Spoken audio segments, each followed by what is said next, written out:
الحمد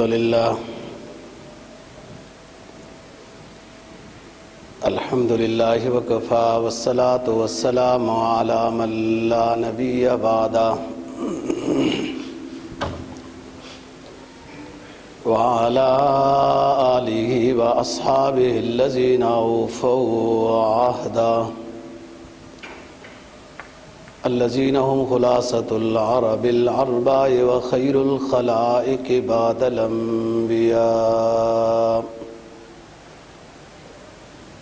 أما بعد فأعوذ بالله من الشيطان الرجيم بسم الله الرحمن الرحيم وإن تصبروا وتتقوا لا يضركم كيدهم شيئا إن الله بما يعملون محيط قال النبي صلى الله عليه وسلم الصبر والسماحة صدق الله العظيم وصدق رسوله النبي الأمي الكريم ونحن على ذلك لمن الشاهدين والشاكرين والحمد لله رب العالمين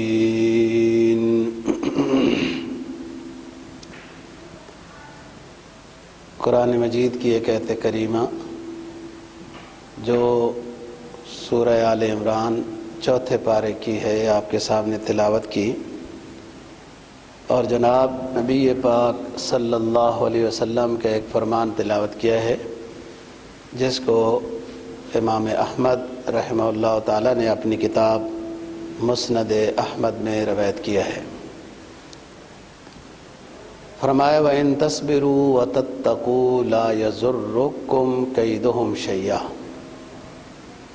مسلمانوں کو خطاب ہے، اللہ رب العزت فرماتے ہیں اگر تم صبر سے کام لو، متقی بن کے رہو۔ متقی کا مطلب ہوتا ہے فرائض کو ادا کرنا، گناہوں سے بچنا۔ تم صبر سے کام لو، ثابت قدم رہو اپنے موقف میں، متقی بن کے رہو، تو دشمن کی مکر و فریب تمہیں کوئی تکلیف نہیں دے سکے گی۔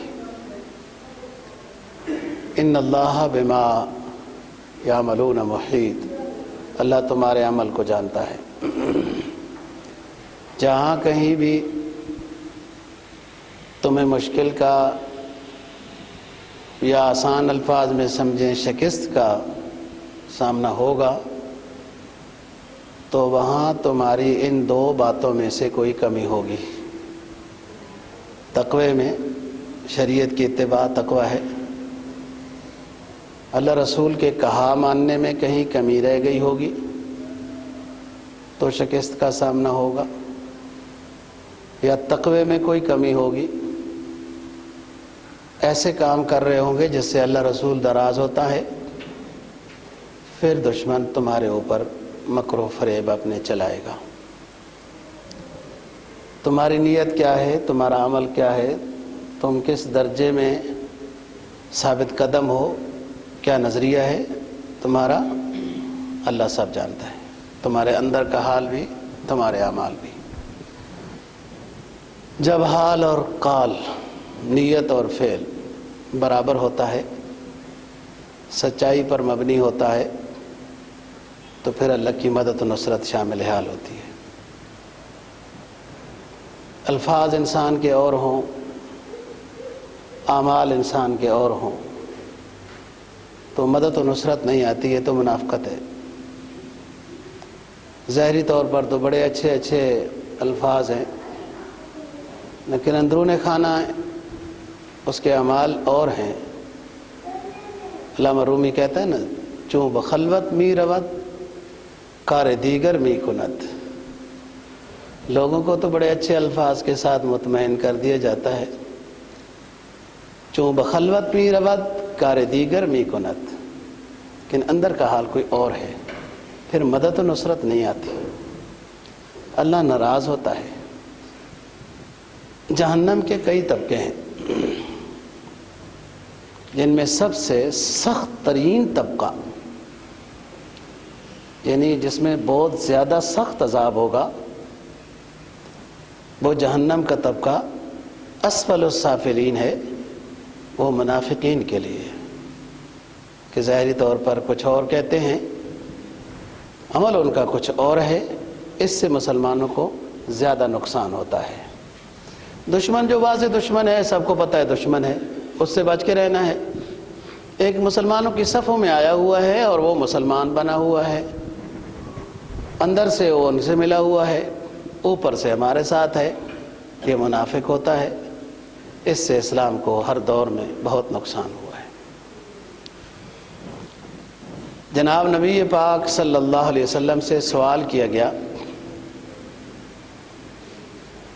سئل عن النبی صلی اللہ علیہ وسلم ای الاعمال افضل۔ نبی پاک صلی اللہ علیہ وسلم سے پوچھا گیا کہ اعمال میں سے سب سے زیادہ عمل کون سے زیادہ افضل ہے؟ بعض حدیث میں یوں ہے ای الایمان افضل،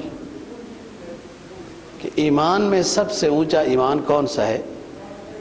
آپ نے فرمایا الصبر والسماح، افضل الایمان الصبر والسماح۔ الصبر گناہوں سے بچنا، یہ صبر ہے، اونچا صبر ہے، اس پر انعام بھی بہت ہے۔ انسان مستجاب الدعوات بزرگ بن جاتا ہے جس کو گناہ کا موقع ملے اور گناہ سے بچ جائے۔ جس کو گناہ کرنے کا موقع ملے اور اللہ کے خوف سے گناہ سے بچ جائے، یہ مستجاب الدعوات بزرگ ہوتا ہے۔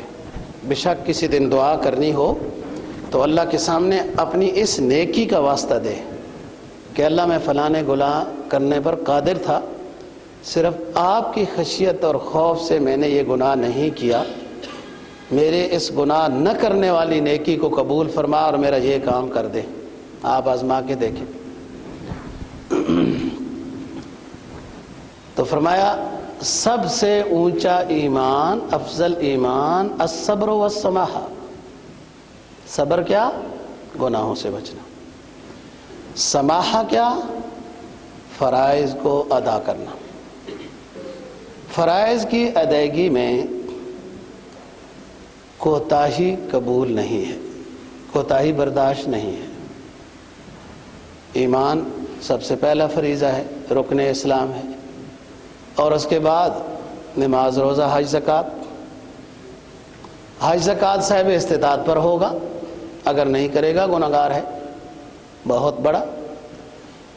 فرمایا جس پر حج فرض ہوا نہ کیا تو میدان حشر میں ایسا اٹھایا جائے گا کہ اس کی پیشانی پر کافر لکھا ہوا ہوگا۔ اس طریقے سے زکوٰۃ دینے والا ہے، صاحب حیثیت ہے، وہ دینا کتنا ہے؟ کوئی ٹیکس تھوڑا ہے کہ آدھو آدھ مال چلا جاتا ہے۔ 100 روپے میں 2.5 روپے، اور 2.5 روپے اگر کم ہو نا جی، بندہ 100 روپے لیتا، لاکھ روپے کی چیز لینی ہے آپ نے، 2,500 روپے کم ہے، کوئی بندہ ایسا کہ ٹھیک کوئی بات نہیں۔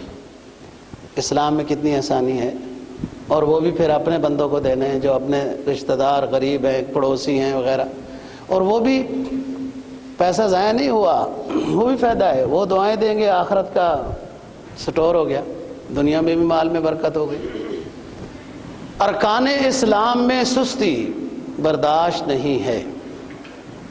ایمان کے بعد سب سے پہلے روزہ ہے، ایمان ہے، نماز ہے، پھر روزہ ہے۔ فرمایا جس کی نماز قضا ہو گئی نا، اگر معافی نہ ہوئی تو 70 سال جہنم میں یہ بھی رہے گا۔ نماز پڑھی ہے، قضا، معافی نہیں مانگی ہے کہ قضا کر دی ہے، آپ اندازہ لگائیں جو نماز پڑھتا ہی نہیں ہے۔ اس طرح روزوں کی بات ہے۔ تو بات یہ ہے، نبی پاک صلی اللہ علیہ وسلم سے پوچھا گیا ای الایمان افضل، آپ نے فرمایا الصبر والسماح۔ صبر کیا ہے؟ گناہوں سے بچنا، اور مستجاب الدعوات بندہ بنتا ہے دوسری چیز فرائض کو ادا کرنا، اور ان تمام فرائض میں نماز کا یہ اہم مسئلہ ہے۔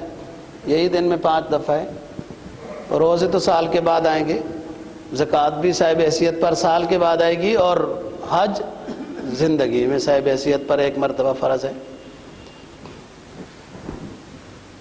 ایک حدیث میں فرمایا کہ بین الکفر والاسلام، فرق جو کرنے والی چیز ہے وہ نماز ہے۔ مسلمان اور کافر میں فرق کرتی ہے جو چیز، وہ نماز ہے۔ اذان ہو گئی، مسلمان بھی مسجد میں نہیں آیا تو اس کے پڑوسی کافر تھا، وہ بھی مسجد میں نہیں آیا، تو کیا فرق ہوا؟ کان ناک آنکھ اس کے بھی ہیں، وہ بھی روٹی کھاتا ہے باتھ روم جاتا ہے، یہ بھی روٹی کھاتا ہے باتھ روم جاتا ہے، سو جاتا ہے۔ فرق کیا ہے مسلمان میں اور کافر میں؟ وہ نماز ہے۔ تو بات ہو رہی تھی گزشتہ جمعے پر صبر، انما یوفی الصابرون اجرہم بغیر حساب۔ اور صبر شریعت کا ایسا مسئلہ ہے، ہر پہلو میں ہے، ہر جگہ میں ہے۔ اگر آپ دشمن کے مقابلے میں ہیں، ظاہری طور پر میدان جنگ ہے، مشرکین کے ساتھ، یہود و ہنود کے ساتھ جنگ جاری ہے، تو بھی صبر کے ساتھ ہی ہوگا۔ ذرا سی تکلیف دے کے بھاگ جائے گا تو گناہ کبیرہ میں سب سے بڑا گناہ کبیرہ، بعض حضرات نے جو 70 بڑے گناہ کبیرہ ہیں نا جی، ان میں بعض حضرات نے سب سے بڑا گناہ کبیرہ یہ لکھا ہے کہ جو میدان جنگ میں پشت دے کے بھاگتا ہے۔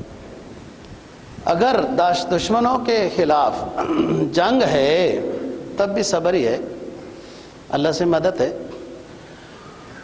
اور رجانا من الجہاد الاصغر الی الجہاد الاکبر، حدیث غزوہ تبوک کے بعد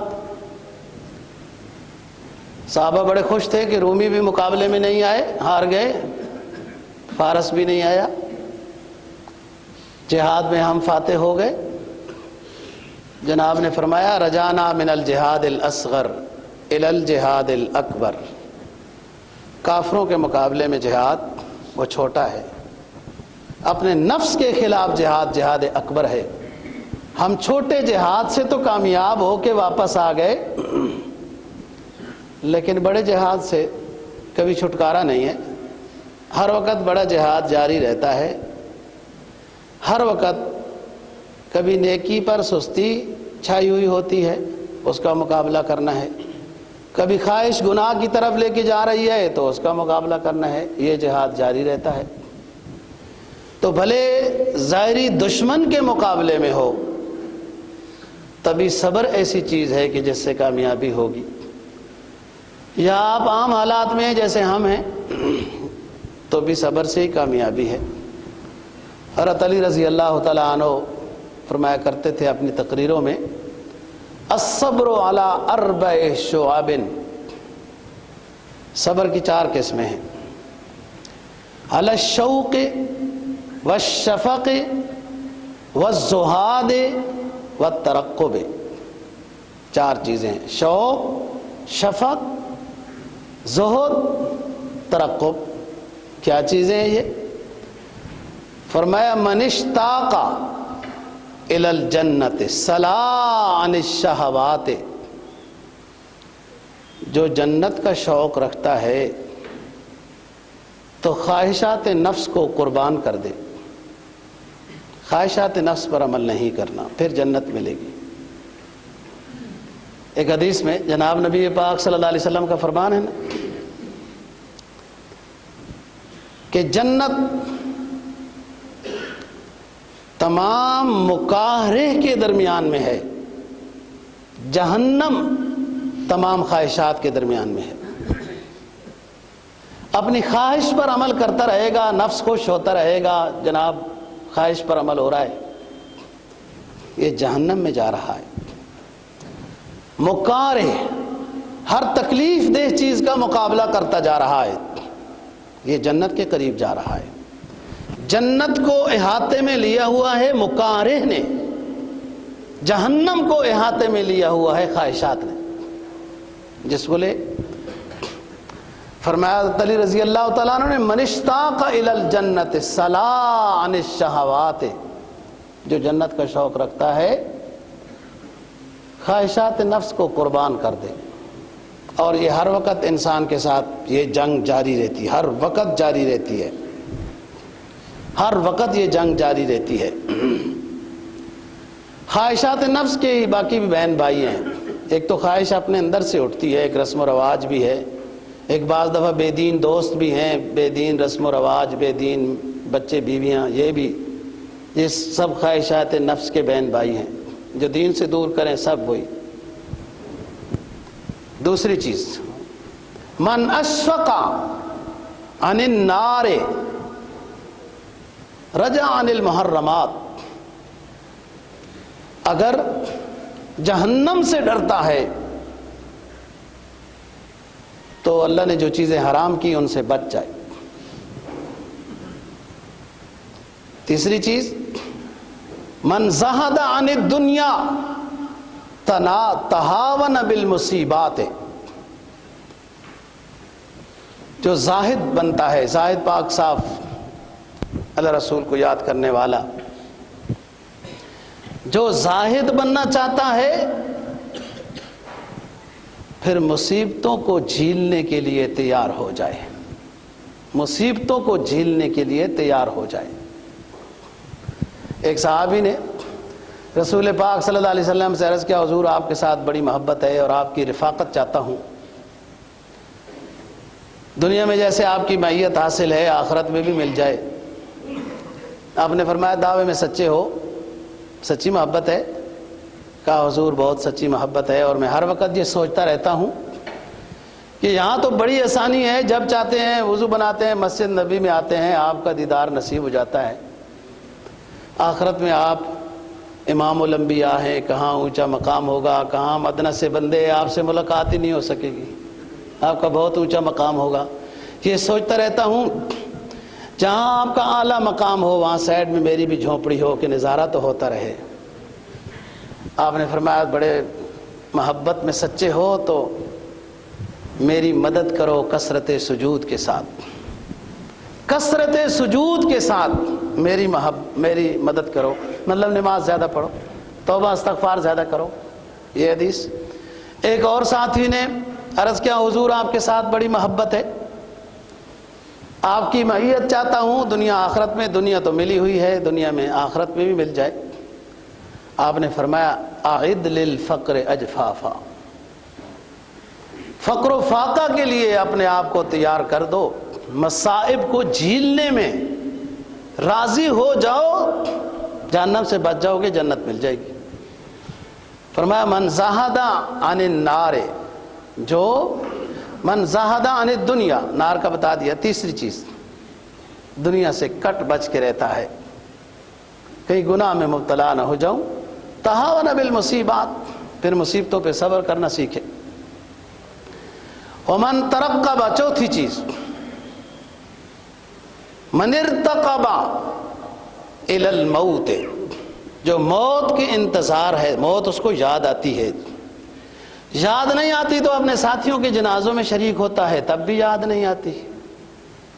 من ارتقب الی الموت، جس کو موت یاد آتی ہے. تسارع الی الخیرات، پھر نیکیوں میں مسابقت میں لگ جائے. موت میں نجات کہ سرخروئی ہو، کامیابی ہو، اس کی تیاری یہ ہے. ایمان نیکی ایسی چیز ہے جو قبر میں بھی ساتھ جائے گی، میدان حشر میں بھی ساتھ جائے گی. بیا تو گیا دن گیا جب سکندر دنیا سے تو دونوں ہاتھ خالی تھے. یہ تو ساری چیزیں ادھر رہ جاتی ہیں نا. کامیابی وہ ہے کہ جو قبر میں بھی ساتھ ہو وہ ساتھی اچھا ہے، اور میدان حشر میں بھی ساتھ ہو وہ ساتھی اچھا ہے. وہ نیکی ہے، ایمان ہے، عمل صالح ہے، یہ انسان کے ساتھ ہوگا. باقی تو چیزیں واپس ہو جاتی ہیں. لوگ وہ فالتو کپڑا بھی اتار کے واپس لے آتے ہیں، چرپائی پر اٹھا کے لے جاتے ہیں نا، پہلے اوپر کر دیتے ہیں پھر وہ بھی واپس لے آتے ہیں. سب کچھ واپس ہو جاتا ہے. تو حضرت علی رضی اللہ تعالیٰ نے فرمایا چاروں چیزیں ہیں نصیب صبر سے ہوتی ہیں۔ حدیث میں جناب نبی پاک صلی اللہ علیہ وسلم کا فرمان، اربعن من اوتی ہن او فقد اوتی خیر الدنیا والآخرہ۔ اربعن من اوتی ہن، 4 چیزیں ہیں جس کو دے دی جائیں، فقد اوتی خیر الدنیا والآخرہ، بس اسے عطا کر دی گئی ہیں دنیا آخرت کی ساری بھلائیاں۔ جس کو 4 چیزیں عطا کر دی گئی ہیں اسے عطا کر دی گئی ہیں دنیا آخرت کی ساری بھلائیاں۔ کیا؟ قلباً شاکراً، شکر گزار دل۔ شکر کیسے ہوتا ہے؟ جب انسان نعمتوں کو، خوبیوں کو یاد کرے تو اپنے محسن پر شکر یاد آتا ہے۔ وَلِسَانًا ذَاكِرًا، دوسری چیز جس کو عطا کی گئی، ذکر والی زبان۔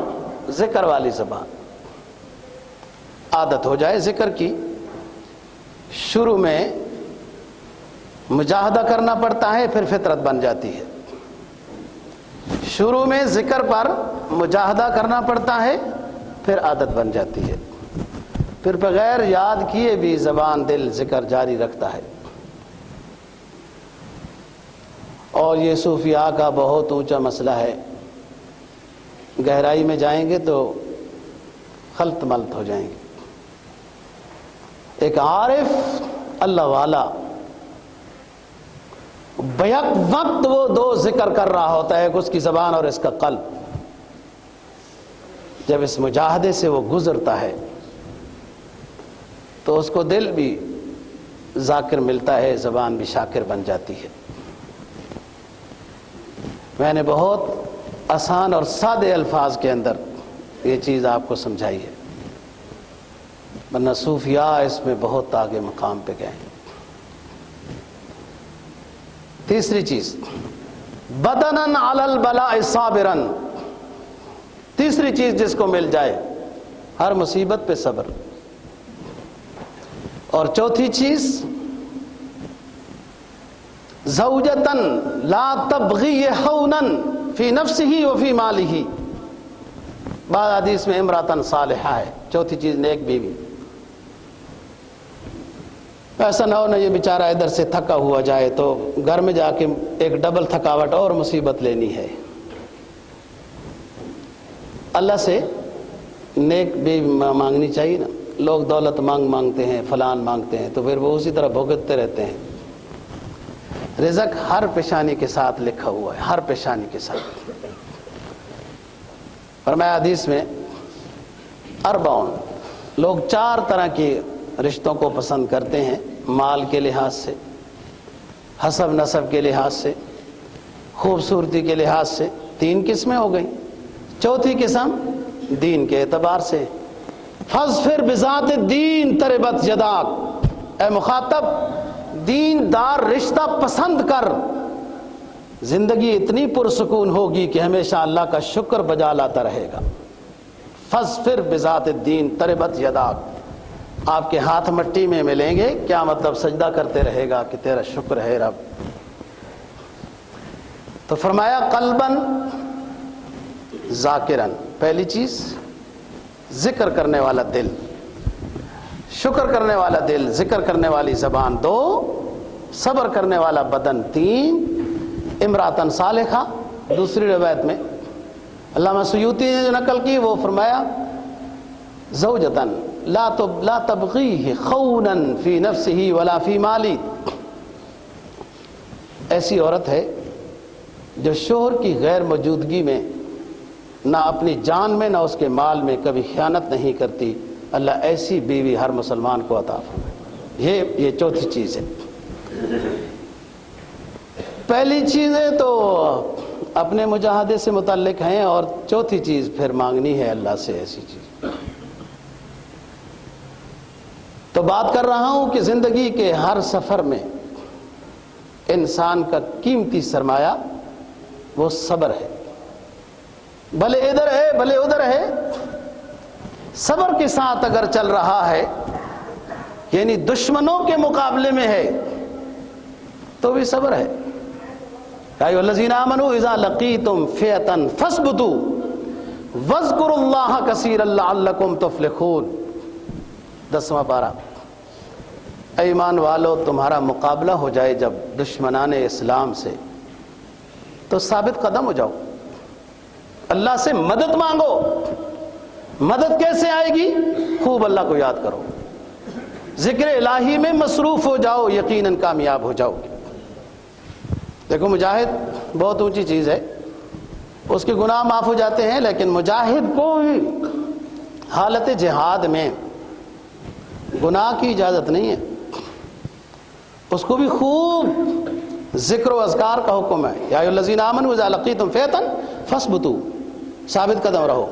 واذکروا اللہ کثیرا واذکروا اللہ کثیرا لعلکم تفلحون، خوب یاد کرو اللہ کو۔ ویسے مجاہد کو اللہ بڑا خوب یاد آتا ہے۔ یہاں تو ہم بیٹھے ہیں نا، تو ایک اندازہ ہوتا ہے ابھی اتنی جلدی موت نہیں آئے گی، وہاں تھوڑا سا موت نظر آ رہی ہوتی ہے۔ اسی کو اقبال کہتا ہے، نماز عشق ادا ہوتی ہے تلواروں کے سائے میں۔ وہ گولی جو ادھر ادھر جا رہی ہے وہ ادھر بھی آ سکتی ہے۔ جب انسان کو موت نظر آ رہی ہو تو دل کی گہرائیوں سے استغفار بھی نکلتا ہے، ذکر و اذکار بھی، توبہ بھی بڑے خشوع و خضوع سے ادا ہوتی ہے۔ مجاہد اسلام بہت قیمتی سرمایہ ہے مسلمانوں کا، بہت اس کی بڑی فضیلت بھی ہے، لیکن فرمایا نماز معاف نہیں۔ مجاہد اسلام فرض نماز سے بے نیاز وہ بھی نہیں ہے۔ حدیث میں آتا ہے اگر مجاہد اسلام اپنا رخ قبلہ کی طرف نہیں کر سکتا کہ دشمن ایسی سمت میں ہے، ایسی سمت میں ہے کہ وہ قبلہ سائڈ نہیں ہے، تو فرمایا اینما تولوا فثم وجہ اللہ، اے مجاہد جدھر تیرا رخ ہے تو ادھر ہی اللہ کی نماز ادا کر دے، اللہ تو ہر جگہ ہے۔ اب یہاں پر ایک تو بات مجاہد کے لیے آسانی کی ہو گئی، وہ الگ بات ہے کہ جدھر تیرا رخ ہے نماز ادا کر دے، لیکن مجاہد تو اسلام کا کام کر رہا ہے، اس کو بھی نماز معاف نہیں۔ تو آج کل کیسے نماز معاف ہو جاتی ہے؟ اور فرمایا اگر گھوڑے پر سوار ہے اور اترنے کی گنجائش نہیں ہے کہ دشمن حملہ کر دے گا، فرمایا اوپر ہی بیٹھ کر اشارے سے نماز ادا کر دے۔ ایک صورت آتی ہے، ایک صورت کہ جہاد بالکل جاری ہو گیا، دونوں طرف سے فائرنگ ہو رہی ہے، نماز کا ٹائم ہو گیا، تو اب مجاہد کو نماز معاف نہیں قضا کرنے کی اجازت ہو گئی ہے کہ دونوں طرف سے جنگ جاری ہے، جیسے غزوہ احزاب میں ہوا وغیرہ۔ تو آپ سوچیں دوستو کہ یہ کتنا اہم چیز ہے، اللہ کو یاد کرنا، احکام الہیہ کو بجا لانا، گناہوں سے بچنا، اتنے عظیم انسان کے لیے اتنا بڑا کام کر رہا ہے، اس کے لیے معاف نہیں۔ حدیث میں جناب نبی پاک صلی اللہ علیہ وسلم کا فرمان ہے، فرمایا میں تمہیں ایک ایسی نیکی بتاؤں کہ جس سے گناہ مٹتے جائیں گے، درجات بلند ہوتے جائیں گے۔ صحابہ نے عرض کیا حضور ضرور بتائیے۔ آپ نے فرمایا تسلی سے وضو بناؤ، دل نہیں چاہ رہا، پانی ٹھنڈا ہے یا جو بھی بات ہے، تسلی سے اطمینان سے وضو بناؤ، پھر چل پڑو، نماز کی ادائیگی کے لیے چل پڑو۔ آ گئے مسجد میں، نماز نہیں ہو رہی، ابھی ٹائم ہے تو بیٹھ جاؤ، فذالکم الرباط، باوضو ہو کر چل کر آنا، مسجد میں نماز کی انتظار میں بیٹھ جانا، تمہیں رباط کا ثواب ملے گا۔ رباط تو ایک عربی لفظ ہے، خاص اصطلاحی لفظ ہے۔ نبی پاک صلی اللہ علیہ وسلم نے فرمایا، مسلم کی حدیث، فرمایا رباط کیا ہے؟ ایک گھڑی صبح یا شام کی ایک گھڑی اسلامی سرحد کی حفاظت کرنا، اسلامی سرحد کی پہرہ داری کرنا، چوکیداری کرنا، کچھ دیر صبح یا کچھ دیر شام تمہیں رباط کا ثواب ملے گا۔ رباط کیا ہے؟ 1 مہینہ مسلسل روزے رکھنے کا ثواب، اور 1 مہینہ رات کے قیام کی عبادت کا ثواب ملے گا، جو 1 لمحہ اسلامی سرحد کے اوپر حفاظت دیتا ہے، پہرا دیتا ہے۔ فرمایا لغدوۃ فی سبیل اللہ او روحۃ خیر من الدنیا وما فیہا۔ لغدوۃ فی سبیل اللہ، مجاہد اسلام بن کر مسلمانوں کی اسلامی سرحد پر پہرا دیتا ہے، صبح 1 لمحے یا شام 1 لمحے دنیا و ما فیہا سے زیادہ نیکیاں کما گیا ہے۔ یہ مرابط جو ہوا اس کی پہرہ داری کی وجہ سے تھے، دوسرے مسلمان اپنے کاموں میں مطمئن ہو کر مصروف ہیں۔ فرمایا فذالکم الرباط، تمہیں معلوم ہے رباط کیا چیز ہے؟ 1 لمحہ اسلامی سرحد کی حفاظت کرنا، اس مجاہد اسلام کو اتنا ثواب ملتا ہے، 1 مہینہ روزہ رکھے تو ثواب جتنا ملے، پورا مہینہ رات کو قیام میں عبادت میں گزارے تو جتنا ملے اس سے بھی بہتر ثواب ملے گا۔ اسی دورانیے میں اگر پہرا دینے والا مجاہد فوت ہو جاتا ہے یا شہید ہو جاتا ہے تو قیامت کی صبح تک اس کے لیے یہی ثواب لکھا جاتا رہے گا۔ باقی جتنے صدقہ جاریہ ہیں ان میں ممکن ہے کہ وہ صدقہ جاریہ کسی وجہ سے بند ہو جائیں۔ 3 سب سے بڑے صدقہ جاریہ ہیں۔ سرکار دو جہاں صلی اللہ علیہ وسلم نے فرمایا جو نیک اولاد چھوڑ گیا وہ اپنے لیے صدقہ جاریہ چھوڑ گیا۔ وہ نیک اولاد اپنے والدین کو دعائے مغفرت میں یاد رکھے گی، لیکن کبھی تو اولاد بھی بھول جائے گی۔ نمبر 2، جس نے خلق خدا کی خدمت کے لیے کوئی کام کر رکھا ہو، پانی لگوا دیا، ہسپتال بنا دیے، راستہ بنا دیا، مسجد و مدرسے بنا دیے، لنگر خانے جاری کر دیے، خلق خدا کی خدمت کا کوئی کام اس نے کیا، جب تک یہ جاری رہے گا یہ مرنے والے کو ثواب ملتا رہے گا۔ لیکن ایسا مرور دور آیا، لوگوں نے وہ راستے توڑ دیے، ہسپتال گر گئے، کسی بڑے کھڑ پینچ کی حکومت آئی تو مسجدیں بھی شہید کر دی گئیں۔ یہ صدقہ جاریہ کا ثواب جو جاری تھا رک جائے گا، کیونکہ صدقہ جاریہ ختم ہو چکا ہے۔ تیسری چیز، جس نے اسلامی کوئی کتاب لکھ دی ہے، کتابت کر دی ہے قرآن مجید کی، دنیا پڑھتی ہے، اس کو صدقہ جاریہ کا ثواب ملتا رہے گا۔ زمانہ پرفتن آیا، اس کی اسلامی کتاب بھی پڑھنے والا کوئی نہیں رہا تو صدقہ جاریہ بند ہو جائے گا۔ لیکن وہ مجاہد اسلام جس نے پہرا دیا اسلامی سرحد پر اور اللہ کے ہاں وہ پہنچ گیا، شہید ہو گیا یا فوت ہو گیا، قیامت کی صبح تک مجاہد اسلام کے لیے رباط کا ثواب لکھا جاتا رہے گا۔ یہ صدقہ جاریہ ہے، سب سے اونچا صدقہ جاریہ مجاہد اسلام کا ہے، جو ثابت قدمی کے ساتھ جم کر یہود و ہنود یہ دونوں آپس میں ملتے جلتے رشتے ہیں۔ مشرکین مکہ کا دوستو گٹھ جوڑ ہوا مدینہ کے یہودیوں کے ساتھ، سرکار دو جہاں صلی اللہ علیہ وسلم کو تکلیف دیتے رہے۔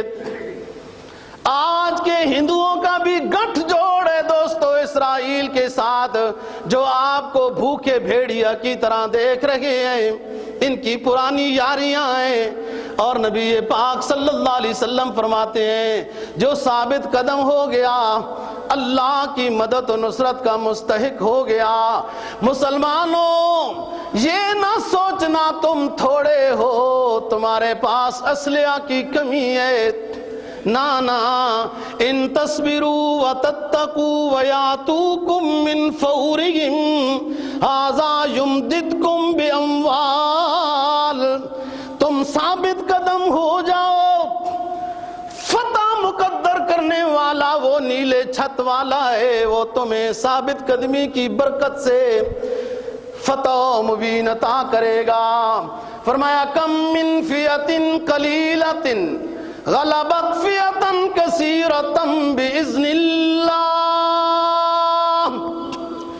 تم اللہ کا نام لے کر میدان عمل میں آ جاؤ، سوچو نہیں دشمنوں نے تو اپنی جالیوں والی تاریں بھی ختم کر دی ہیں، وہاں اب اپنے میزائل تمہیں دکھانے کے لیے جوڑ دیے ہیں۔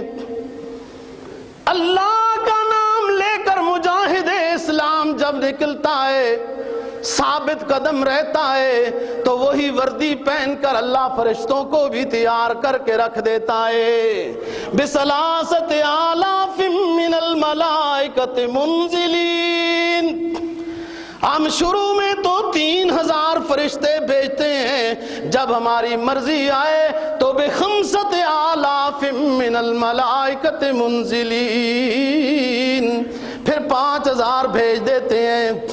سرکار دو جہاں صلی اللہ علیہ وسلم میدان عمل میں ہیں، جہاد میں، صحابہ کرام رضی اللہ تعالی عنہم بھی اپنی ترکیب پر ہیں، تو فرماتے ہیں لولا انت مہتدینا اللہم لولا انت مہتدینا ولا تصدقنا ولا صلینا فانزلن سکینۃ علینا وثبت الاقدام ان لاقینا۔ میرے رب تیرا ہی رحم و کرم شامل حال ہوا، ہم مواحد بن گئے، ہم تو آستانہ پرست تھے، بت پرست تھے، جھنڈیوں کو سلام کرنے والے تھے، اے اللہ تیرا رحم و کرم شامل حال ہوا، اپنا امام الانبیاء ہمیں عطا کیا، ہم اس کی مدد و نصرت، اس کی معیت، اس کی تبلیغ کی برکت سے مواحد بن گئے۔ اللہم لولا انت مہتدینا، اے اللہ تیرا ہی رحم و کرم شامل حال ہوا، ہم مجاور تھے، اللہ تو نے ہمیں اس پیغمبر کی برکت سے مجاہد بنا دیا۔ ولا تصدقنا ولا صلینا، یہ سرکار دو جہاں صلی اللہ علیہ وسلم کے اشعار ہیں جو امام بخاری نے نقل کیے ہیں۔ ہم تو نہ نماز پڑھنے والے تھے، نہ روزہ رکھنے والے تھے، آج جب تیرا نام لینے والے آئے، آج تیرا نام لینے والے بن گئے، ایک چھوٹا سا خطہ لے لیا جس کا مطلب یہ بیان کیا، پاکستان کا مطلب کیا، لا الہ الا اللہ محمد الرسول اللہ۔ ہر بادشاہ آیا، سول آیا یا فوجی آیا، ہمیں سبز باغ دکھاتا گیا اور اس کلمے سے دور کرتا گیا۔ جو وعدہ کیا تھا او مسلمانوں، تمہارے اسلاف کی روحیں اپنی قبروں میں تڑپ رہی ہے، یہ کیوں خطہ پاک تم نے حاصل کیا تھا؟ نمازیں تو ہندوستان میں بھی ہو رہی تھیں، وہ مشترکہ ہندوستان میں بھی نمازیں ہو رہی تھیں، روزے بھی ہو رہے تھے، جمعے بھی ہو رہے تھے، عیدین بھی ہو رہی تھی، مدارس بھی اس میں تھے، سکول کی تعلیم بھی ہو رہی تھی۔ وہ تو امریکہ میں بھی سکول کی تعلیم، مدرسوں کی تعلیم، نماز روزہ ہو رہا ہے۔ اس لیے نہیں، ہم نے اللہ اور اللہ کے رسول کے ساتھ دوستو وعدہ کیا تھا، ہمارے اسلاف نے یہ وعدہ کیا تھا، جو آج ان کی روحیں اپنی قبروں میں تڑپ رہی ہیں، آہو بکا کرتی ہیں کہ ہم نے شہادتوں کے نذرانے اس لیے پیش کیے تھے کہ اللہ ہمیں یہ خطہ پاک اپنے نام کے صدقے، اپنے حبیب کے صدقے عطا کر، اور ہم اس پر نظام مصطفیٰ صلی اللہ علیہ وسلم نافذ کریں گے۔ ہم یہ وعدہ خلافی کر رہے ہیں، وعدہ خلاف تو پھر سوچ لو نا، منافق کی علامتوں میں سے آ جاتا ہے۔ اللہ ہمیں نفاق سے بچائے، ہمارے حکمران کو جرأت اور بہادری عطا فرمائے کہ اس خطہ پاک میں اسلامی نظام نافذ کر دیں۔